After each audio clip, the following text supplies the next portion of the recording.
¿Qué pasó, mi gente de YouTube? Estamos aquí en un nuevo vídeo donde vamos a hablar de los principales proyectos de reforma del Conde Duque de Olivares. Vamos a comenzar diciendo que estos proyectos de reforma del Conde Duque de Olivares se llevaron a cabo bajo el reinado de Felipe IV, del que este era valido. Este reinado, ya en el segundo cuarto del siglo XVII, comenzó la Guerra de los 30 años, que había estallado 2 años antes, fruto del conflicto entre protestantes y católicos en el seno del Imperio Germánico, y que se extendió al resto de Europa, enfrentando a los Habsburgo, austriacos y españoles, que pretendían mantener la hegemonía en Europa, y a las potencias rivales lideradas por Francia, que se unió a los protestantes alemanes y holandeses. Comenzaremos hablando de los proyectos de reforma del Conde Duque de Olivares. El ideario del Coste se apoyaba en 2 principios fundamentales que inspiraban todo su programa de gobierno: la reputación, que exigía volver a la tradición imperial de prestigio y recuperar el protagonismo en el exterior. Otra razón era la reformación, que se plasmó en una serie de ambiciosos proyectos cuya finalidad última era fortalecer la monarquía y evitar su decadencia. La población recibió mal sus proyectos de reforma, que abarcaban todos los ámbitos, desde la economía hasta las costumbres y la moral, y los grupos sociales, que podían salir perjudicados, los boicotearon. Además, la situación de guerra casi permanente exigía soluciones urgentes e inmediatas y obligaba a aplazar las reformas que requerían tiempo y paz para su realización. Comenzaremos con el primer proyecto, que fue el proyecto de un banco estatal, la Red Nacional de Erarios. Olivares pretendía crear una red nacional de erarios que liberase a la corona de dependencia de la banca extranjera. Los erarios actuarían como bancos, pagarían un interés a quienes depositaran su dinero en ellos y concederían préstamos a la corona, que así obtendría la ayuda de sus súbditos y no se endeudaría con extranjeros.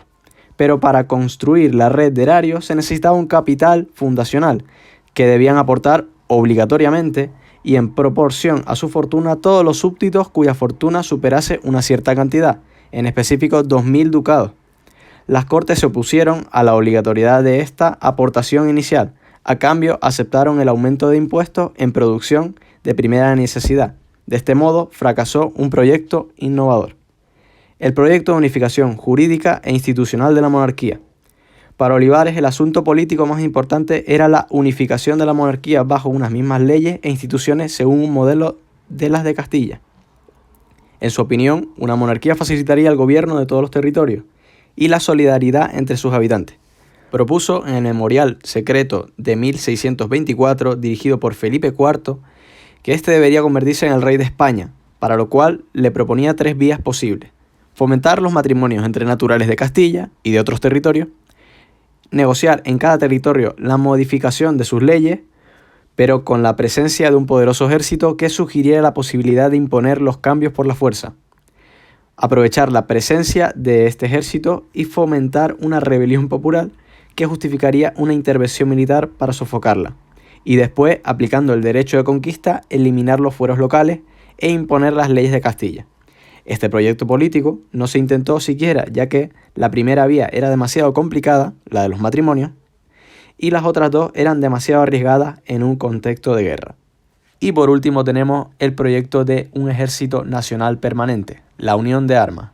La Unión de Armas pretendía ser un ejército permanente integrado por 1.400 hombres reclutados de todos los reinos de la monarquía en proporción a su población y riqueza. Olivares pretendía con esto 3 objetivos. El primero, la creación de un poderoso y eficaz ejército. El segundo, la distribución del coste de la guerra entre todos los territorios de la monarquía, descargando de Castilla. El tercero, el fortalecimiento, por medio de la colaboración en el ejército, de lazos de solidaridad entre los súbditos. El proyecto fracasó por la oposición de las Cortes de la Corona de Aragón, que recelaban una monarquía a la que consideraban ajena, y de unas medidas que iban en contra de lo establecido en sus fueros.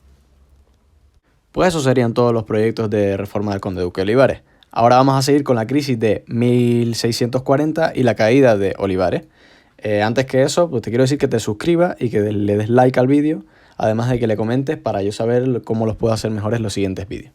La crisis de 1640 y la caída de Olivares.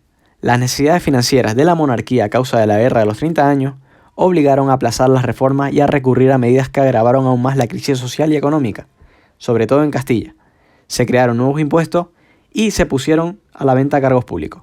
En consecuencia, el descontento social y la oposición a la política de Olivares se generalizaron por distintas razones. Los territorios periféricos, Portugal, Aragón, Valencia y Cataluña, la alta nobleza y las clases populares. Los conflictos y protestas fueron constantes y se desencadenaron rebeliones en todas partes, como Cataluña en 1640 hasta 1652 y Portugal en 1640 a 1668. La rebelión de Cataluña de 1640 a 1652. La causa inmediata de la rebelión catalana fueron los abusos cometidos sobre la población por parte de los soldados castellanos e italianos destinados en el frente catalán con motivo de la guerra contra Francia, pero en realidad fue una revuelta anticentralista que empujó a los catalanes a buscar el apoyo del rey francés Luis XIII, al que nombraron conde de Barcelona. La crisis económica unida al nuevo brote de peste y a la opresión francesa, peor que la castellana, provocó el agotamiento de los catalanes que se rindieron en 1652. La rebelión e independencia de Portugal en 1640 a 1668.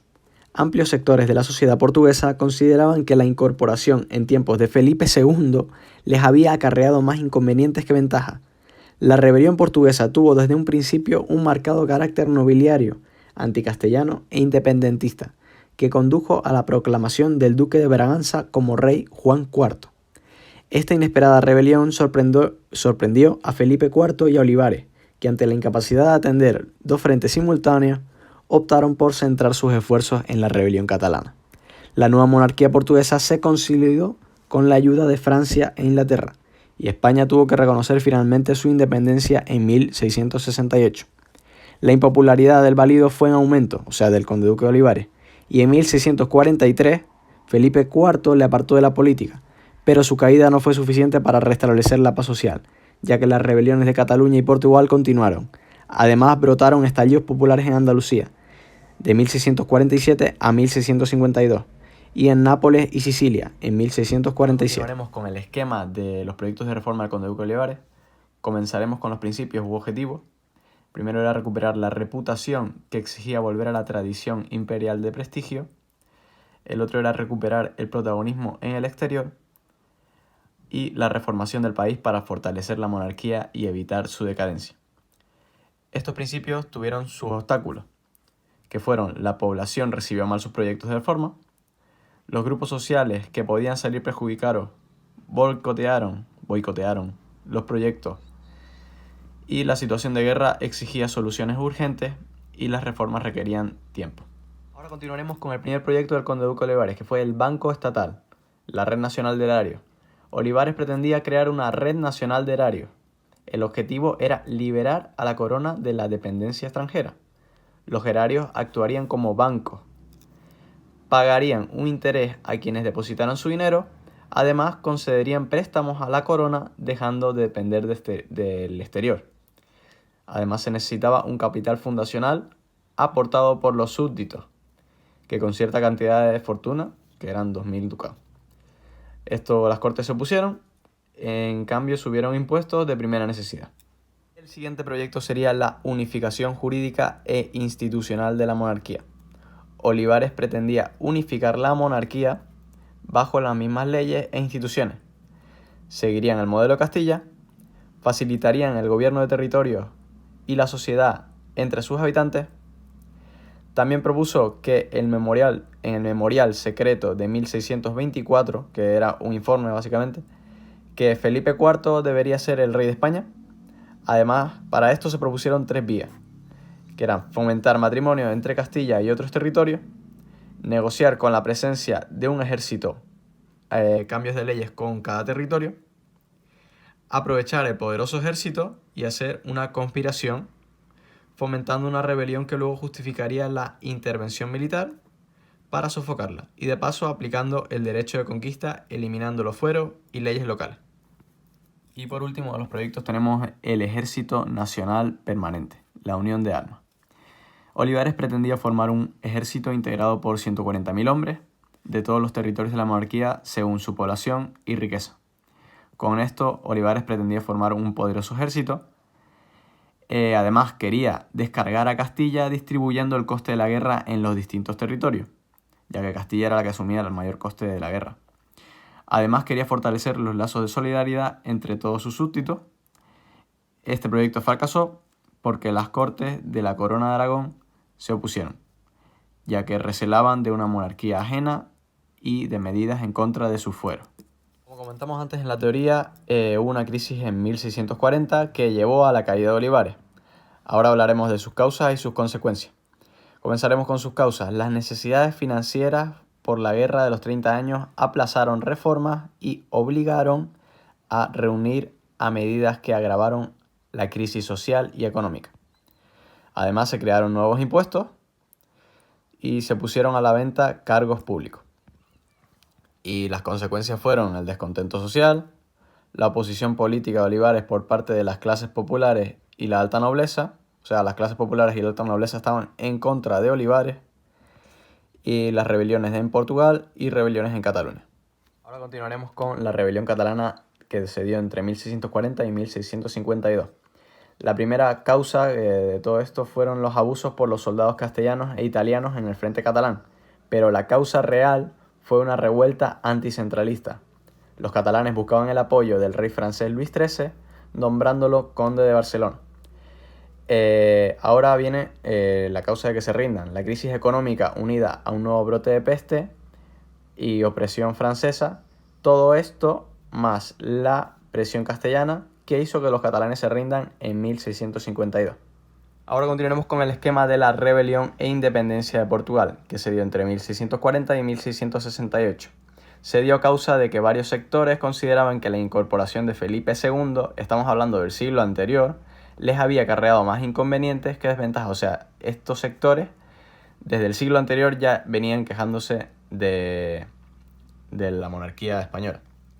La rebelión portuguesa se dio con marcado carácter nobiliario, anticastellano e independentista. Condujo a la proclamación del duque de Braganza como rey Juan IV. La rebelión sorprendió a Felipe IV y a Olivares, desatendiendo el frente portugués y concentrándose en el catalán, que fue el anterior que hablamos. La monarquía portuguesa se consolidó con la ayuda de Francia e Inglaterra, siendo reconocida en 1668. Todo esto llevó a que se dijera adiós al conde duque Olivares, debido a su impopularidad, que fue en aumento, y en 1643 Felipe IV lo apartaría de la política, pero a pesar de ello siguieron habiendo rebeliones de Cataluña y Portugal, así como los estallidos populares en Andalucía en 1647 a 1652 y Nápoles y Sicilia en 1647. Muchas gracias por ver el vídeo, recuerda suscribirte, activar la campanita y darle like al vídeo para que yo sepa que te gustan este tipo de vídeos.